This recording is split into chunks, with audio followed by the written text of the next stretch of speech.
Did you know? Allah showers such mercy on those who join gatherings of His beloved servants that their sins are forgiven, even if they were just passing by. Love for the saints of Allah. This is not only the belief of Maulana Nadwi, but by God, it is true that wherever people gather in the love of Allah's saints, Allah forgives the sins of those who are present for their sake. If you don't believe it, read and listen to this holy hadith of the Holy Prophet, peace be upon him, and share it with people. Bukhari Sharif, Mishkat Sharif, 195. Hazrat Abu Huraira, may Allah be pleased with him, says that the Holy Prophet, peace be upon him, said that Allah Almighty has some angels who search for those who remember Allah on the roads and roam the entire earth to find someone who remembers Allah. Then when they find a group remembering Allah, the angels call out to each other, "Come towards your objective."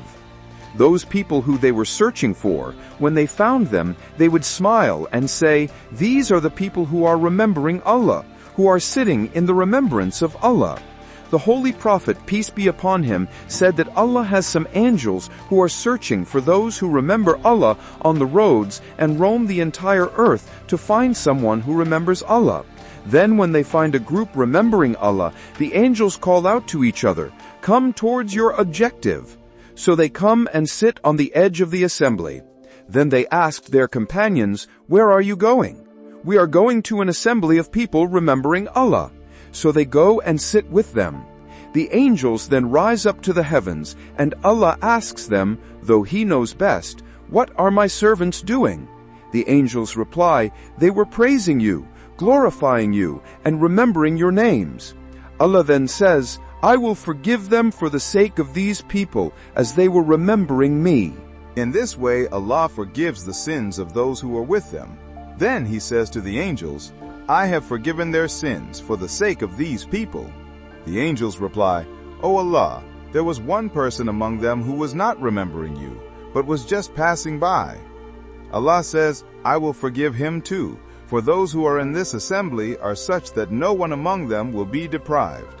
They submit that even if the entire universe were to deny you, but when these people intend to worship you, praise your majesty and greatness, mention your oneness, and magnify your greatness, they also mention your beloved Mohammed, peace be upon him, and they describe the signs and greatness of your saints, and magnify the veneration and greatness of your beloved servants' enemies."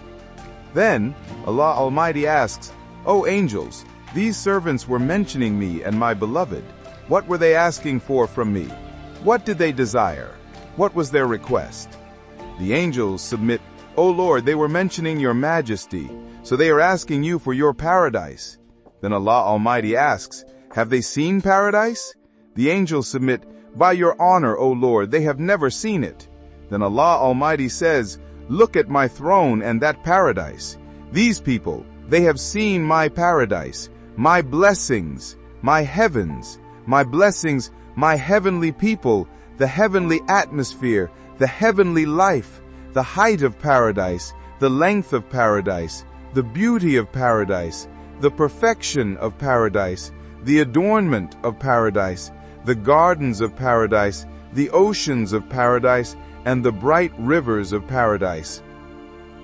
Then the Prophet, peace be upon him, says that the angels submit, "O Lord, when those servants see your paradise, they become very happy, and they desire it, ask for it, and are very much in love with it."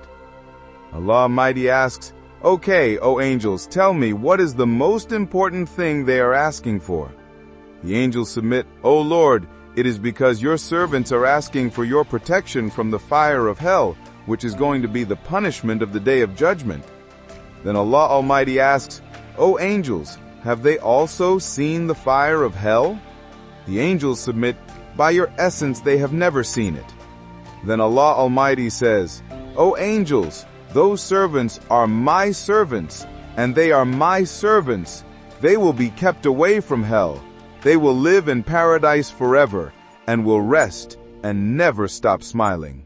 It seems that if this universal system collapses, the entire order of the world will also be destroyed, and we will depart from here.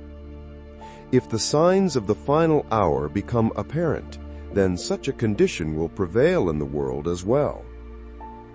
At that time, if the veils were lifted from the faces of the disbelievers of Islam, and they are seized by fear and panic, they will seek Allah Almighty's protection and plead for His mercy and forgiveness.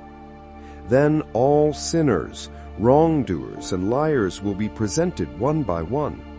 Allah Almighty will say to the angels regarding them, "Their records are empty. There is no mention of righteous deeds."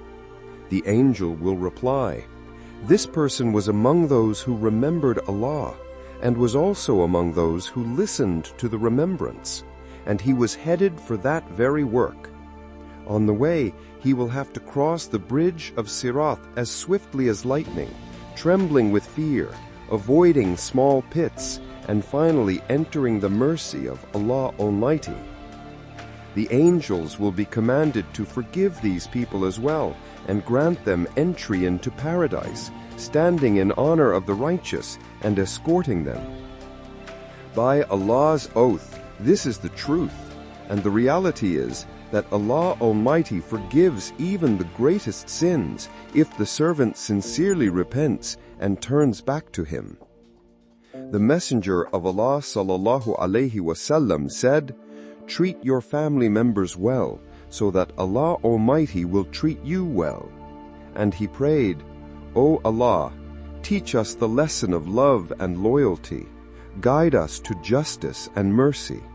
Bless us with your mercy in the hereafter as well, and grant us Jannat al-Firdaus." If you want to strengthen your faith and find peace in your heart, then subscribe now, Islamic Motivation Network, where every word shines with the light of truth.